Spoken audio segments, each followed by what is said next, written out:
suci. Saudara, Allah nyatakan an khalaqalakum.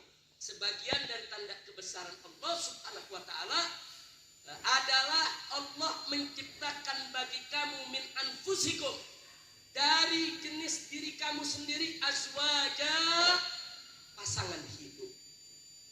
Kata min anfusikum, dari jenis kamu sendiri, saudara, itu sudah cukup menunjukkan kepada kita bahwa perkawinan yang disyariatkan oleh Allah Subhanahu wa taala di antara umat Nabi ini adalah dari jenis mereka sendiri, sesama manusia, bukan menikah dengan hewan, saudara. Sengaja ini saya garis bawah karena ternyata Supiria itu menikah dengan hewan, kawin dengan hewan ya. Ternyata kalau dulu itu menyerang negara-negara barat, hari ini sudah menyerang negeri kita ya. Di negeri kita bagaimana kelompok-kelompok liberal sudah berani secara terang-terangan melakukan perkawinan dengan hewan, melakukan perkawinan dengan anjing, dengan kambing. Mereka melakukan perayaan. Innalillahi wa inna ilaihi raji'un. Dan ini peringatan buat kita semua, enggak boleh kita biarkan ya.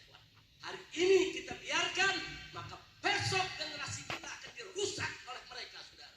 Makanya Allah nyatakan wa min ayatihi an khalaqalakum min anfusikum, dari jenis kamu, kawin dari jenis kamu sesama manusia, bukan kawin dengan hewan. Nggak sampai di situ, azwaja, Allah jadikan pasangan hidup. Kalau Al-Quran sudah menyebutkan azwaja, pasangan hidup, berarti di sana antara pria dan wanita, antara jantan dan betina, bukan betina dengan betina, bukan jantan dengan jantan, bukan perkawinan laki dengan laki, perempuan dengan perempuan seperti yang kita kenal saat ini. Berapa banyak saudara media-media di negeri kita yang dengan sadar dan sengaja ingin merusak umat Islam. Mereka mempropagandakan LGBT, lesbian, saudara. Kemudian di situ LGBTQ-nya gay, saudara.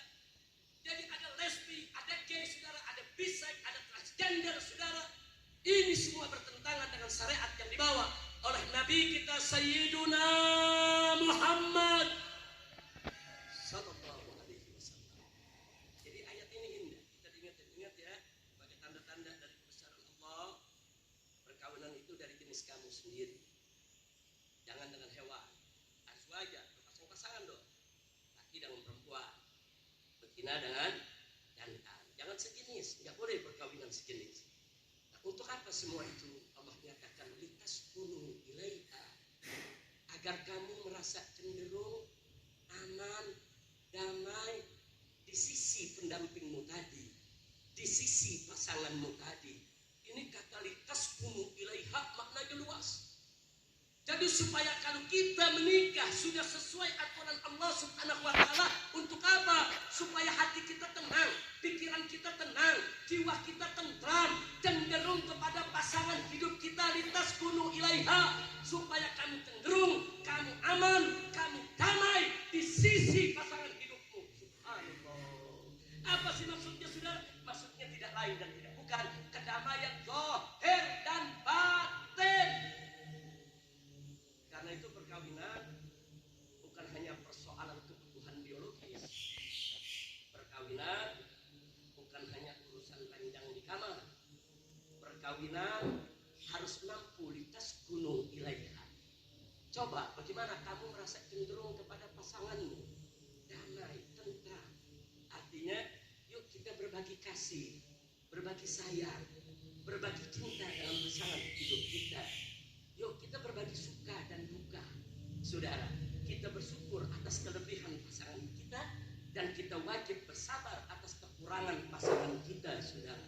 Litaskunu ilaiha, saling menyimpan rahasia. Jangan menyimpan rahasia ke orang lain, jangan.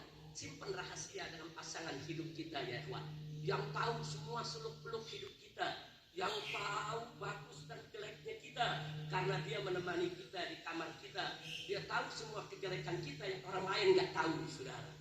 Artinya di sini litaskunu ilaiha, jadikan istri itu sebagai teman hidup kita, tempat menyimpan rahasia kita, tempat kita berbagi cerita, tempat kita bercengkerama, tempat kita untuk saudara banyak bergurau dengan orang lain makruh, bahkan bisa menjadi haram kalau lupa kepada Allah, kecuali bergurau dengan istri ya kawan. Bergurau dengan istri, bercengkrama, bercanda dengan istri, itu merupakan sunnatul anbiya. Subhanallah. Litaskunu ilaiha artinya apa saudara? Supaya kita betul-betul cenderung kepada istri kita. Zahiran wa batinan. Jadikan istri kita sebagai ratu dalam rumah tangga kita, saudara. Makanya mari kita lihat Nabi alaihi salatu wassalam tatkala menikah dengan Sayyidatuna Khadijatul Kubra radhiyallahu anha, bagaimana beliau memupuk rumah tangga beliau. Walaupun usia beliau dengan Sayyidatuna Khadijah bertahun 15 tahun, saudara, tapi beliau mampu dengan istrinya tercinta menciptakan rumah tangga yang sakinah. Enggak sampai di situ, saudara. Setelah wafatnya Khadijah, kemudian Nabi melakukan poligami, menikahi beberapa wanita. Tapi ada yang menarik. Ada 9 wanita, saudara, dimadu oleh Nabi alaihi salatu wassalam, tapi tidak satu pun rumah tangga Nabi yang berantakan, saudara. Subhanallah. 9 istri dimadu, semua bahagia, semua senang. Kenapa? Karena Nabi alaihi salatu wassalam selalu membangun rumah tangganya atas dasar iman, takwa kepada Allah. Siapa membangun rumah tangga atas dasar iman, takwa kepada Allah, niscaya rumah tangganya akan bahagia, saudara. Maka itu Allah lanjutkan, wa ja'ala bainakum mawaddatan wa rahmah. Jadi kalau kita sudah litaskunu ilaiha, betul-betul